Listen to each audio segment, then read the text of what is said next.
இரட்சகராகிய கிறிஸ்துவுக்கு துதியும் கனமும் உண்டாகட்டும். இந்த நாள் ஜெபிக்க வேண்டிய ஆதார வசனம் சங்கீதம் 6:4. திரும்பும் கர்த்தாவே, என் ஆத்துமாவை விடுவியும், உம்முடைய கிருபை நிமித்தம் என்னை இரட்சியும். துதிப்பதற்கு தீத்து 2:14.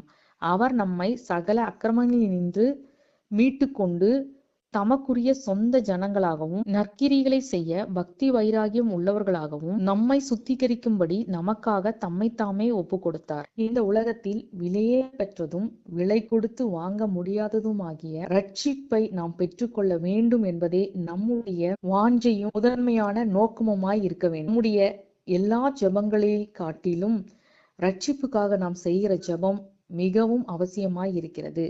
ஏனென்றால் ஆத்ம மீட்பு இல்லாமல் நம்முடைய ஆத்துமாவை நாம் நஷ்டப்படுத்தி கொண்டால் நம்முடைய நித்தியத்திலே நாம் அழிவை சந்திக்க வேண்டியதாய் இருக்கும். நம்மையும் நம்மை சார்ந்தவர்களையும் கர்த்தர் ரட்சித்து ஆத்துமாவை சேதத்திலிருந்து காத்து நித்திய அழிவிலிருந்து மீட்க வேண்டும் என்று அதற்காக ஊக்கத்தோடும் கண்ணீரோடும் இந்த நாளில் ஜெபிக்கலாம். நம்முடைய ஆத்துமாவை சேதப்படுத்த வேண்டும் என்று பிசாசானவன் கொண்டு வருகிற எல்லா தீமையிலிருந்து கர்த்தர் நம்மை விலக்கி காக்க வேண்டும் என்றும் ஜெபிக்கலாம். துதிக்க வேண்டியது நம்மை சகல அக்கிரமங்களிலிருந்து மீட்டு கொண்டு நம்மை தம்முடைய சொந்த ஜனமாக சேர்த்து கொண்ட கர்த்தராகிய தேவனை நன்றி நிறைந்த இருதயத்தோடு துதித்து உயர்த்தலாம்.